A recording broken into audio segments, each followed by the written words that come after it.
Tātad esiet sveicināti podkāstā Jātnieku ceļš. Šodien mēs ar Laumu iefilmēsim otro epizodi, jo pirmajā epizodē mēs nepaspējām visu izrunāt. Sveika, Lauma! Sveiki! Vai tu vari paturpināt? Tātad mēs pabeidzām ar skolu, kad tu pabeidzi skolu un... Jā, pabeidzu darbu, 2 gadu darbu Šveicē. Jā. Noslēgumu Šveicē. Atbraucot atpakaļ uz Latviju, es turpināju treniņus pie ģirta. Man bija tāpatās visu šo laiku bija 2 zirgi, ar kuriem strādāja Linda Josta. Es biju uzticējis Linda Josta. Atbraucu atpakaļ pie ģirta, vecajās sliedēs. A kurā vietā ģirtas bija? Eko Ozolos. Un arī turpināju sacensības starptautiskajos mačos. Tev nebija tā grūti nolikt no tādiem staļiem atpakaļ uz Latviju? Jā, bet man ir tā, ka... Es baigi ātri pielāgojos. Ļoti ātri. Tas varbūt nebija grūti tajā ziņā, ka tu esi pieredzējis pie ļoti tāda luksus staļa, pie ļoti tīrības, pedantiskuma un ka tie zirgi ir wow. Nebija grūti tajā ziņā, bet bija bišķi grūti, ka tu tagad esi atbrauc atpakaļ un tev nav jāstrādā. Tev ir miers un iekšā ir tāds... Tā kā spriedze, trauksme bišķiņ, kad ir kaut kas jādara, un bija ļoti, ļoti grūti. Es varu tagad pagulēt ilgāk, es varu nebraukt uz stāli, es tagad varu aiziet uz veikalu, jo redz tie 2 gadi Šveicē bija baigā izolācija arī no sabiedrības. Nebija, kā es minēju, man nebija tur mani vienaudži draugs, biju principā viena pati es un vidēji dienā 4 zirgi, viss tas stāļa menedžments. Un viens grūms, kuram ir pie 40 gadiem, mana priekšniece. Kuram tu vēl nepatika? Kāds stāstīja? Tāpēc, ka es redzu, noņēmu viņam to darbu, viņš bija bijuši apbežojies, bet tā jau es visiem patiku. Savādāk jau nevarētu sastrādāties 2 gadus.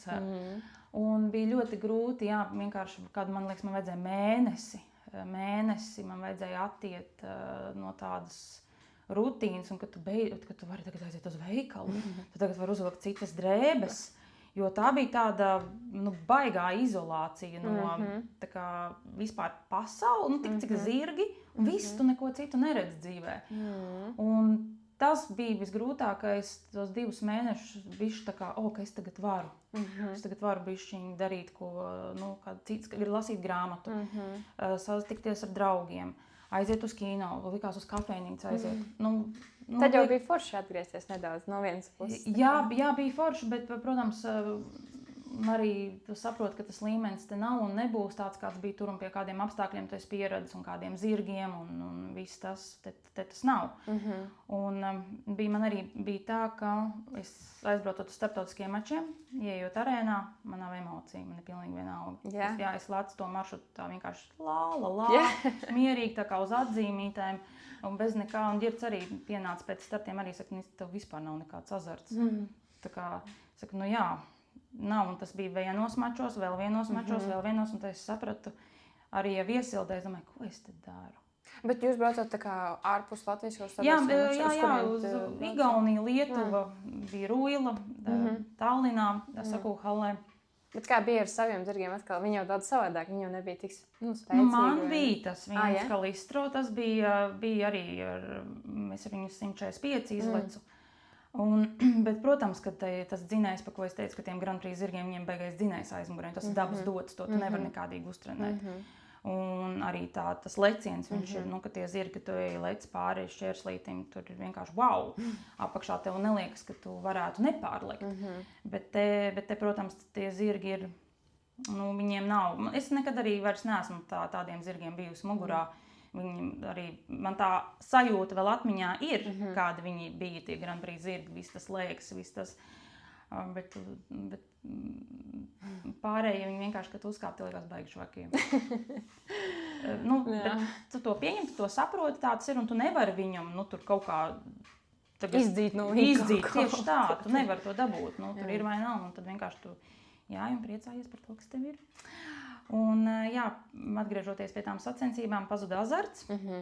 Vispār nekāda vēlme, jau iesildēju, jau es tā, ko es te daru? Es varēju mājās pasēdēt, baigā nauda tiek iztērēta. Respektīvi, ceļš aizbraukt. Respektīvi, tas ieguldītais darbs, enerģija, laiks nesniedza man tā atdeve vairs nebija. Es nesajūtu to gandarījumu un prieku. Man bija doma varbūt doties tā kā vasarā vēl ar zirdziņiem pati atpūsties un tad meklēt atkal varbūt kaut kur mēģināt uz Ameriku tikt, Amerikā varbūt piestrādāt. Man arī vēl joprojām zvanīja mana vecā priekšniece Aleksandra un piedāvāja darbu, bet es teicu, nē, un pēc tam man vēl bija piedāvājumi no, vajadzēja Filipvērtiem, arī Ludo Filipvērts tajā ģimenē, viņiem arī vajadzēja mājas jātnieku. Un kaut kā es nezinu pat kā tas tā nonāca, kad viņi prasīja, vai es negribētu arī strādāt, bet es teicu, ka nē, un man liekas, es piedāvāju Kristiānai Alksnei, un tad viņa aizbrauca. Jā, tad vienkārši man tie piedāvājumi nāca vēl strādāt tieši par mājas jātnieku, bet es nezinu, kā tur tas tā sanāca, kāpēc tā tika uzrunāta, vai caur sludinājumu vai kas, bet jā, Kristiāna aizbrauca pastrādāt neilgu brīdi. Un tad es tā izdomāju vienā dienā, kad es tos zirgus pārdošu. Pēc ka man vairs nav tas gandarījums. Nav vispār tā dzirkstele un vienkārši tāpatās vizināties arī es īsti negribu. Tas dārgi arī maksā uzturēt viņus visus. Jā, un es domāju, ko es te lēkāšu pa kleistiem, ja es esmu bijusi tur un tas vienkārši nav vairs azarts. Un tā es arī zirdziņus veiksmīgi pārdevu. Un es aizgāju strādāt vienā firmā tirgus izpētē. Pilnīgi cita joma. Jā, pilnīgi cita. Pie datora tā kā? Jā, pie datora zvanīt klientiem, pētīt produktus, tirgu. Tu varēji nosēdēt tik ilgi pie datora? Jā, es jau zvanījos, jā, un mani paņēma darbā, tāpēc, ka man bija vācu valoda. Tu iemācījies vācu valodu, jā, kamēr tu biji? Jā, 4 gadus, 2 gadi Vācijā, 2 gadi Šveicē, man ir diezgan ok vācu.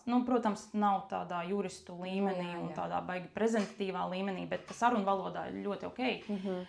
Un es pastrādāju nedaudz tirgus izpētē, zirdziņi ir pārdoti, un tad es aizgāju dekrētā. Tas, principā, šis posms ir gads. Un dekrēta laikā sāka pietrūkt zirgi. Jo ir brīvais laiks, tev vairs nav jāstrādā un pietrūkst. Un tad es nolēmu ielikt sludinājumu, ka es varētu kādu trenēt. Un mani uzrunāja Iveta Kroiča. Viņai meitiņa, Agnese Kroiča, tagad Agnese Bregža. Viņa pirmā audzēknīte. Sapratu. Jā, un Agnesei bija 13 gadi.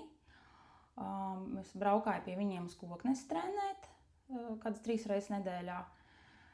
Un es, protams, braukāju apkārt citus trenēt, bet principā pamats bija koknesē pie Ivetas. Un viņiem nebija īsti tāds piemērots zirgs. Es arī, man liekas, pat neieminējos, ka vajadzētu pirkt vai kaut ko. Jo, redz, viņai bija tāda 4-gadīga ķēvīta Luzī. Viņai bija, man liekas, 4-5 gadi. Un Agnesei 13. Un Agnesei pirmā sezona zirgam arī. Un tad es piedāvāju Ivetē, ka es to zirdziņu varētu paņemt neilgu laiku pie sevis. Tas bija, man liekas, mēnesis tikai. Kā patrenēt, ja? Bišķi pieejāt zirgu, jā, lai Agnesei būtu vieglāk un lai arī es to zirgu mazliet iepazītu. Tomēr viņam ir 4-5 gadi. Jā, sākās 5-gadīgo sezona tikko ārā. Un es ar Luziju nostartēju, man liekas, kādus 4 mačus. Un es Ivetē teicu, klausies, es zinu, ka tam zirgam 5 gadi. Principā pirmā sezona, Agnesei 13 gadi, principā pirmā sezona arī, bet tur sajies, būs labi, jo tas zirgs ir, baigi fēns raksturs. Un tad Agnesīte, nebija īsti arī variantus kā citi, jā, vienkārši te ir arī tas stāsts, ka 13-gadīgs bērns un jauns zirgs, ka šis pāris sajiet. Un tā arī 2 sezonas mēs veiksmīgi sadarbojāmies. Bet sajiet tikai tad, ja ir tas treneris blakām, kas visu laiku var pieskatīt to. It kā jā, bet mēs treneri arī neesam burvi. Jā, mēs arī nevaram, tāpēc lielākoties šajā gadījumā te bija, ka šis zirgs ir tāds, ar ko var to izdarīt. Un, protams, trenerim jāskatās līdzi, lai tas netiek pa daudz kaut kas pārforsēts, saforsēts. Un mums diezgan labi sanāca, jā. Bet arī sanāca tāda lieta, ka es īsti vairs negribēju braukāt uz mačiem, jo man ir bērns. Un es domāju, ko lai dara tādu, lai nevajadzētu uz šīm sacensībām braukāt. Jo es pati negribu īsti, negribu arī pati startēt. Es vienkārši negribu vairs tās sacensības. Man ir jau izdzīvots viss tas. Un kaut kad bet ne tā, ka katru nedēļu. Un Iveta piedāvāja Latvijas braucamo ķēvi, Fortūnu, paņemt uz Rīgu un pamēģināt ar zirgu izjādēm. Un es paņēmu Fortūniņu uz Eko Ozoliem un aizgāju tā lieta. Tīri ar turismu. Tā kā vienkārši ņēma cilvēks, izjādīts, pa dambi, pastaigāties apvidū. Pilnīgs, tā kā turisms. Turisms un jātnieku apmācība. Un tad šajā laikā uzradās Nelijāna Kārkliņa. Un viņa ar šo zirdziņu, protams, netīšām arī sanāk, ka jābraukā ir uz mačiem, jo bērns grib. Man velkās līdzi tas sports. Es tā kā gribu viņu visu, bet viņš bišķiņ velkās vienmēr līdzi. Un tā neplānoti. Un viņai diezgan labi sanāca ar šo zirdziņu, jo šis zirgs arī man trāpījās tāds īpašs Latvijas braucamais zirgs, kuram ļoti patīk lekt. Tur bija, principā, es nezinu, ko tur vajag izdarīt, lai tas zirgs nelektu pāri šķērslim. Goda vārds, viņu gāja lekt visam pāri. Jā. Tā, ka tur varēja sēdināt omas visu un vienkārši iet visam lekt. Mums pat bija citreiz arī tā, ka bērniņi, ka jāja garām šķērslītim, un viņi tā kā mēģina griezt prom, un viņš iet pāri. Un tad bija tā, kad es uz laukuma maziem bērniem, kad bija šķēršļi, visu bombas likt lejā. Jo vienkārši kā viņi redz, viņi iet pāri, tu nevar viņu nogriezt. Jā, šāds zirgs viņam trāpījās. Interesanti. Latvijas braucamais, Nelija arī tā sadarbība bija kāda, man liekas, sezona, 2, un, protams, pēc tam vajadzēja savu zirgu, es viņam ieteicu treneri, pie kā tālāk iet. Un tad ar Neliju sanāca tā, ka viņa lec ar kardemonu, man liekas, viņa arī pirmais zirdziņš, arī 5-gadnieks, viņa arī jauns bērns, un arī, kad šis stāsts, ka jauns jātnieciņš ar jaunu zirdziņu, ka tas sajiet. Tev visu laiku kaut kā jau no pašas bērnības. Man pašai vienkārši tā ir bijis jauni zirgi, un tad man tiem bērniem arī, principā, sanāk ar jaunu zirgiem, Bet, apjātiem, bišķiņi iestrādātiem. Un tad man bija no Ivetas arī zirdziņš Kabačino, es biju iegādājusies, kabacis tautā tiek dēvēts. Un es kaut kā, man liekas, ka Nelija gribēja vēl vienu zirdziņu, vai tā, ka mēs runājam, ka būtu labi, ja viņai būtu vēl viens, ar ko startētu. Un es viņai piedāvāju savējo kabaci, lai pamēģina vienos mačos, viņa izmēģināja. Likās ok, un tā arī jau, man liekas, šī jau ir 3. sezona šogad. Tā viņa man startēja ar kabaci, sāka no 1,10 m, un tagad jau 135. Jā, es redzēju izlica Audravīs tagad arī ar viņu, ne? Jā, arī leca. Jā, un tā arī mēs ar viņu tā sadarbojamies. Bet tas ir tad tavs zirdziņš? Tas ir mans. Ok. Viņa tā kā īrēja, no tevis? Labi, tā, mēs vienkārši viņai dod, lai lēkā. Tā kā. Viņa rūpējās, jāja ar viņu. Viņa ikdienā nejāja, viņa ikdienā jāju es un mans bērns. Un vēl pāris bērniņi, un tad pirms mačiem mēs viņu vedam Nelijai, vai viņa atbrauc, jo viņa redz Raudravīs. Tad viņa atbrauc uz Latviju ar viņu palēkāt, bet kaut kā mēs tur menedžējam. Mēs skatāmies pēc situācijas, ja ir sacensības, tad viņš tā kā viņš tiek uzturēts formā. Jā, mēs viņu uzturam formā. Jā, cik viņam ir gadi tagad? 7. Tad meitiņai pēc tam varēs. Ja viņa gribēs, viņai patīk? Jā, viņa ar viņu arī lēkšo. Viņai 6 gadi, un viņa ar viņu droši var lēkšot. Un tas, principā, tad, kad Nelija, ja gadījumā izdomās, ka vairs nejās viņu, vai ja viņu nenopirks, tad viņš var palikt bērnam manam. Tāds, arī diezgan veiksmīgs stāsts, ka ir zirdziņš, kurš var sportot, un viņš ir, kad arī man pašas bērni var viņu, Tas ir lieliski. Jā. Un tā arī mums tās zirgi izjādītas. Un kā tu piesaistīji tos klientus? Tev vienkārši kaut pazīstamie, tu zināji, kur laumai var? Ļoti daudz cilvēku zvanīja un prasīja, ka viņi grib jāt, bet viņiem nav zirgs, un viņi nemāk jāt, un viņi grib iemācīties jāt. Un es nezinu, tas pieprasījums vienkārši pats tā kā atnāca. Atnāca pieprasījums, pēc tā. Un tad man tieši Iveta teica, ok, man ir zirgs, pamēģina ar to Latvijas braucamo. Un kaut kā es esmu likusi sludinājumus, bet lielākoties paši nāk, prasa. Jums redz tā vieta, ko Ozola arī diezgan lokācijā laba. Tur autobus jāpiebrauc, jā? Nē, es patī arī bērnus ņemu no mājām, no Piņķiem, no Jaunmārupas paņem, un tad mēs braucam visu kopā uz Tallimu. Tā kā tāda, bet lai sanāk vasarās tāda nometne, bet neoficiāli vienkārši ir meitenītes jau tās patstāvīgās, kuras darbojās pa stallīti. Bet cik tev zirģiņi tagad ir? 7. 7 zirgi tev ir? Jā. Ok, daudz. Jā. Ļoti daudz. Jā, un šobrīd vēl arī, kā es minēju, ir tā zirga izjādes, bet tas sportiņš velkās līdzi. Man ir arī viena audzēknīte Beatrice Bērziņa. Viņa arī jāīrē no manīm zirdziņu, Kairu, jau 2. sezona. Un arī ir sanācis tā, ka tās ekspektācijas bija 50 centimetri pagājušā sezona, 80, un šo sezonu jau 1,10 m. Jā, es redzēju sacensību. Redzēju, jā. Jā, un tas arī ir mūsējais. Kā tu vispār menedži 7 zirgus? Man ir 5 zirgi Rīgā un 2 zirgi Latvijas braucamā ķēve ar kumeliņu ir laukos. Lai laugi, ja tā kā... Jā, es tā kaut kā izdomāju nolicināt. Lai man tā kā eksperimentēt, lai man nebūtu jāmeklē zirgi priekš izjādēm, es domāju, pati pamēģināt izveidot. Pirmais jau tāds kumeliņš tev būs? Otrais. Pirmais jau ir, un pirmais jau ir Rīgā, un pirmais jau ir attaisnojis visas cerības, labāk nekā, es vienmēr saku, man tās ekspektācijas nav lielas. Un ir tāds tīri foršs hobija zirdziņš sanāca. Jo es redzu orientēju, man tas sports, Tā jau tieši vajag tos hobija zirgus. Man vajag hobija zirgus, jā, un tāpēc es to Latvijas braucamo lecinu tagad, lai man pašai pēc tam būtu zirdziņi, jo man patīk ar viņiem, man īstenībā labāk patīk, kad es to zirdziņu jau zinu, kad es viņu apjāju un iestrādāju, nekā jau nopirkt gatavu, jo tad tu zini, visu no kā viņš baidās, kāpēc viņš baidās. Jā, tu zini, jo man ir diezgan... Es teiktu, tā man nav nekādas šmutas sanākušas ar zirdziņiem, kurus esmu iegādājusies tā kā priekš izjādēm jau gatavus. Varētu teikt gatavus, jā. Bet man kaut kā gribās pašai.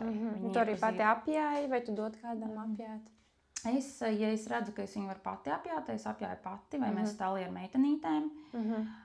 Bet man bija viens tāds ekstrēmāks gadījums, tad to es sūtīju Terezai Oliņai. Jā, bet principā mēģinām paši. Jā, bet arī sanāk. Ja jūt, ka kaut kas nav, tad ir kāds, kas cits ir ekstrēmāks, kuram nav bail tur no rodeo. Bet tā, jā, viss pagaidām iet vai labāk nekā ekspektācija. 5 zirgi, bet tev viņus tā kā īrē? Vai tu tā kā tev treniņu zirgi un tad tā Beatrice īrē, ja to zirdziņu vai kā jums tur sadalīt? Jā, mums principā jā, ka Beatrice īrē un tad tie Nelija ir kabatas un tad ir 2, sanāk, 3 ir, kas ir tīri izjāžu zirgi un tad tie 2 ir tādi sportinieki, ar kuriem var sportot.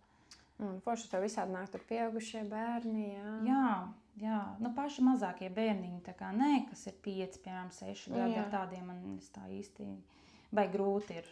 Viņam, man arī viena meitnieka nāk, viņai tā uzmanība tik ātri pazūd, viņa 5 minūtes paikšu, mēs varam tagad iet uz stāli, tik tā uzmanība. Vispār iesācējus, piemēram, man ir daudz grūtāk ar iesācējiem nekā, ar sportistiem, vai kuriem jau vismaz māk kaut kam pārlikt pāri ar iesācējiem ir.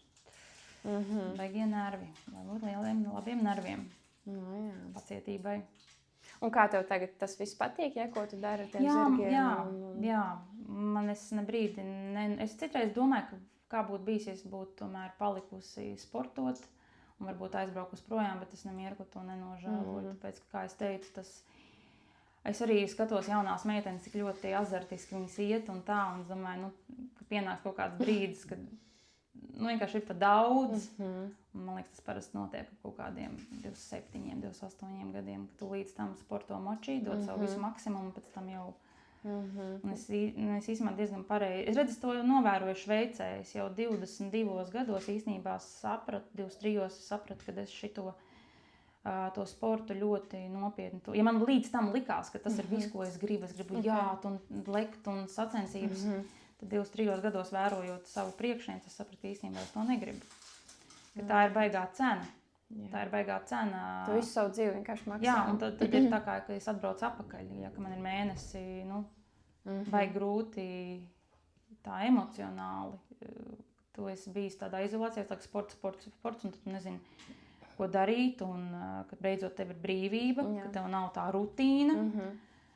Un, kad es domāju, tas bija vislabākais lēmums manā dzīvē pārdot zirgus un attiet prom no Labi, ka nebija savu stāvu Paldies nedomā. Dievam.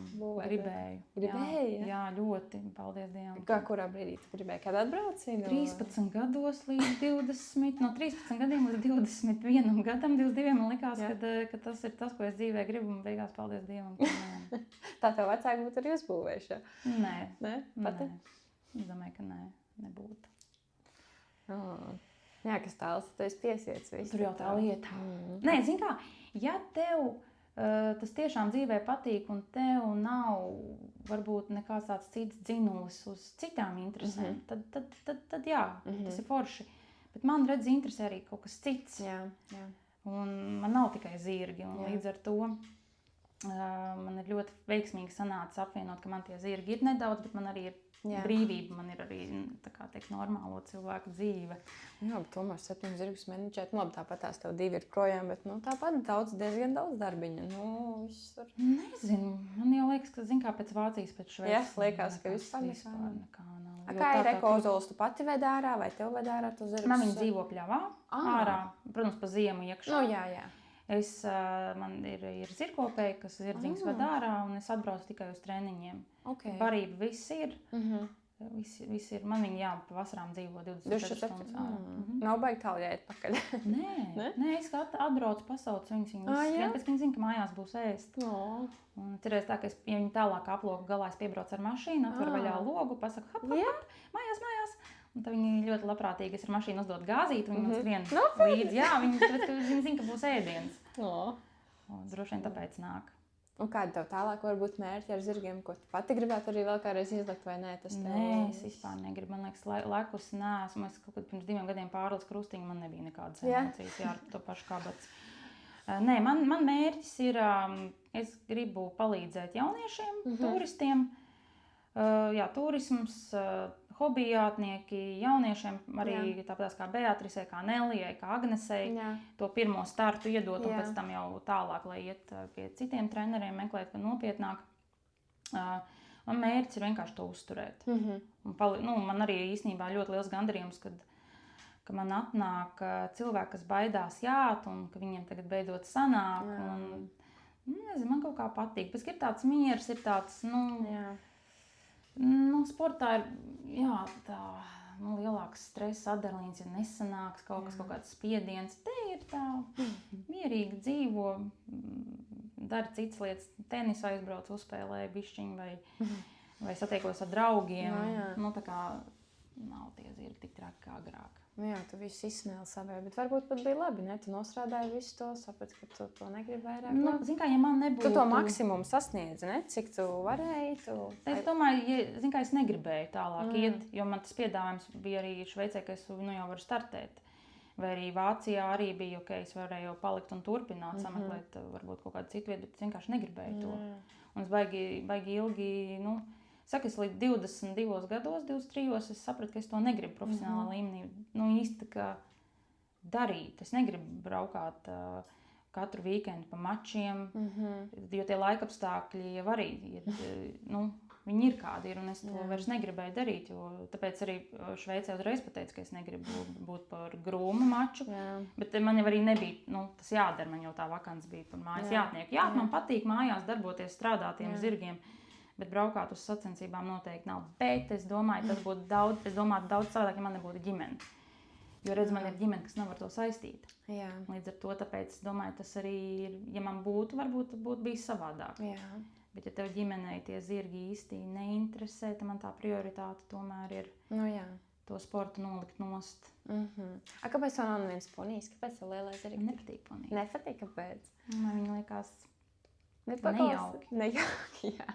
Man viņa liekas nejauka, un tāpēc, redz, arī ar lielo zirgu ir tā, Ja nu gadījumā viņš neaiziet, man zirga izjādēs, es pati vismaz nevarēšu jātaponklēs jāšaponī. Nu, bet tev lielie ponī tādu jau? Nē. Es drīzāk varētu gribēt varbūt andalūzieti. Kas tas tāds? Andalūziešu, spāņu zirgs. Tu jau vispār karstasinīgi, ne? Nē, viņi ir ļoti, ļoti viegli apmācām. Viņas ļoti daudz ņem filmās un kino industrijās. Viņi ir neliela auguma. Jo kino industrijā nevar būt lieli zirgi, ir jābūt maziem.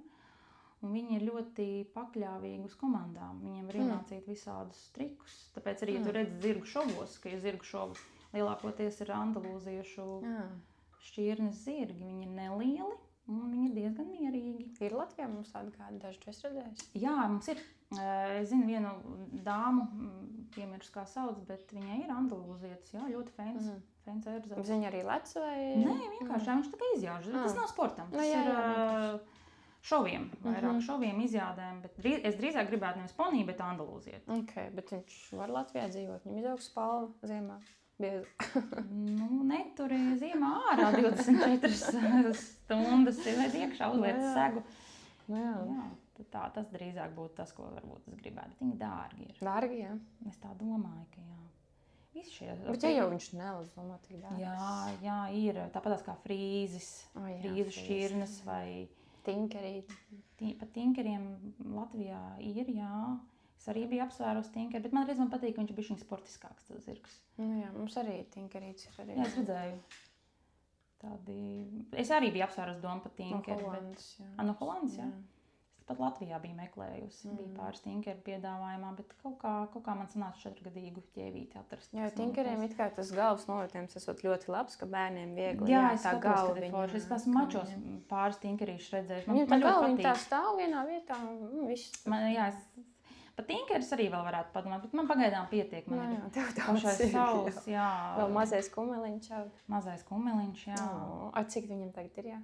2 mēneši. Tagad nesen piecīm. Jā, jātaisa pase. Un ko tu varētu ieteikt jaunajiem sportistiem, kas arī priecās uz starptautiskiem mačiem? Es ieteiktu tās ekspektācijas nelikt baigi. Kā lai saka, protams, ka vajag gribēt domāt par kādām vietiņām pirmajām un jābūt jau kaut kādam tādam mērķim. Bet vairāk izbaudīt to procesu, lai patīk tas process. Nevis tu domā par to vietu un pēc tam, ka sanāk kāda nepārāk patīkama situācija un tagad ir puņķi un asaras, jo tā jau visiem sanāk, būs jau šie puņķi un asaras. Bet vajag tiešām izbaudīt to procesu, ka tu no rīta, ko es, protams, šobrīd vairs neizbaudu, bet bērnībā, ka tu no rīta atbrauc un ķemmē zirgu, gatavojies sacensībām, iesilde, viss, kas ir ar to saistīts, tas ir ļoti, patīkams un foršs process, tāpēc jau ilgi mēs šeit noturamies pie tā, jo mums vienkārši patīk tas un izbaudīt to procesu, priecāties par to, kas ir un neņemt kreņķi par kļūdām, ja nesanāk. Jā. Pēc, ka tā kļūst, tāpat būs ļoti daudz. Ne jau tikai sportā, dzīvē kā tā. Es droši vien ieteiktu, lai tās ekspektācijas nav tik, kā lai saka, ka tu esi iedomājies, tagad es vinnēšu, un tagad es paliku 3. un tagad man ir asaras un puņi, jo īstenībā bērniem tas ir diezgan novēroju.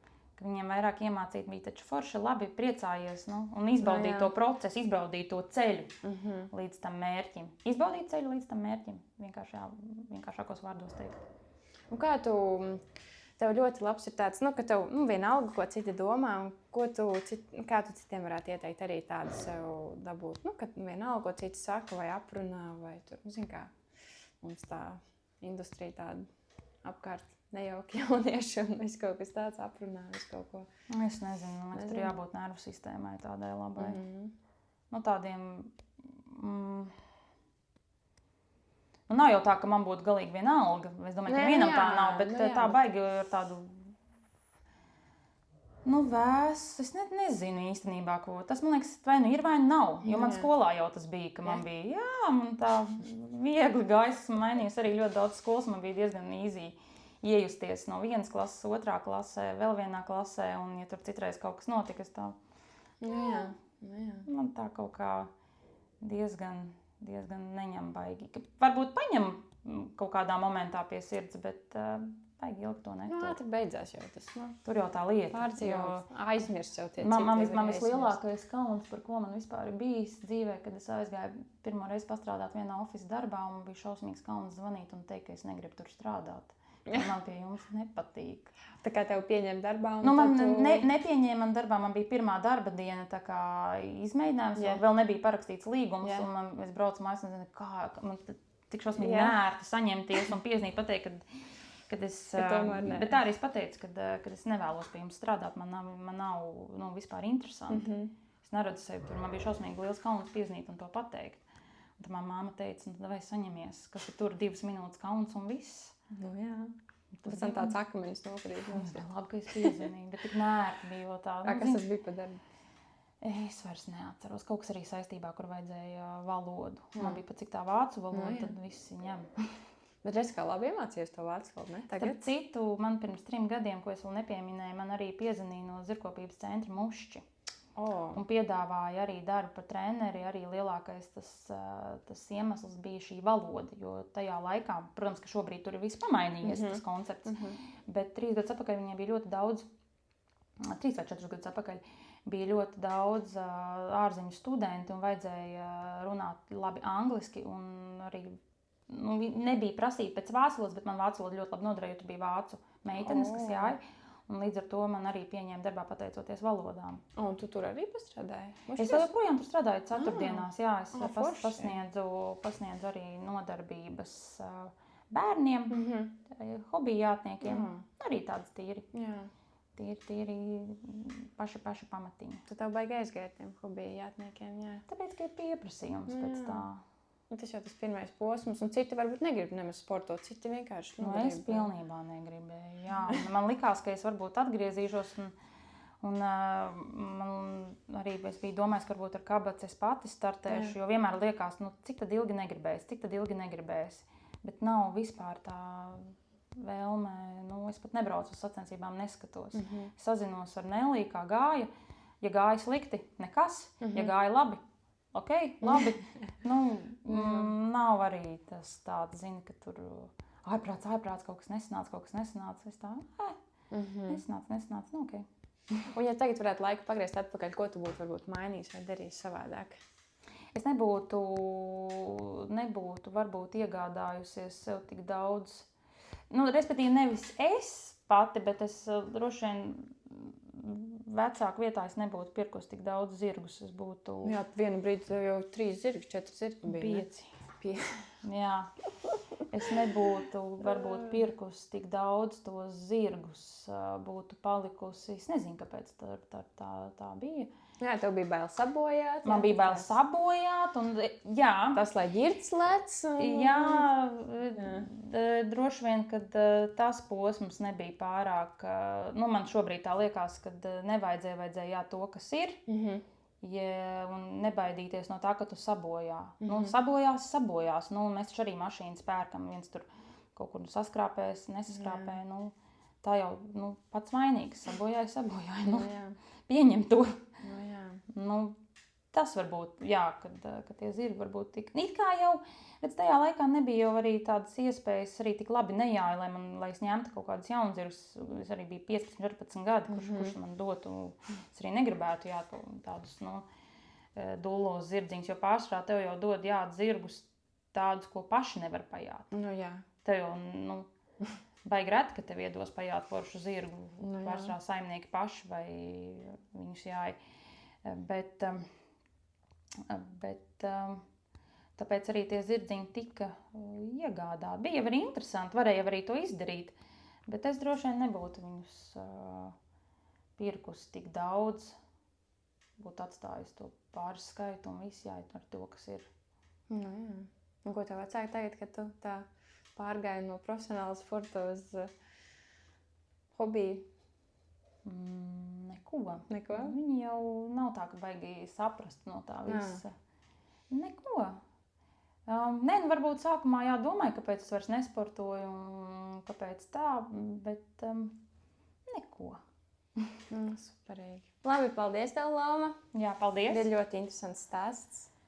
Nu, es tā ceru, ka nebūs baigais. Nē, būs ļoti labi. Un tad jau kādreiz atkal tev redzēsim sacensībās varbūt. Nu, es braukšu, ne ar kabats noteikti, ne.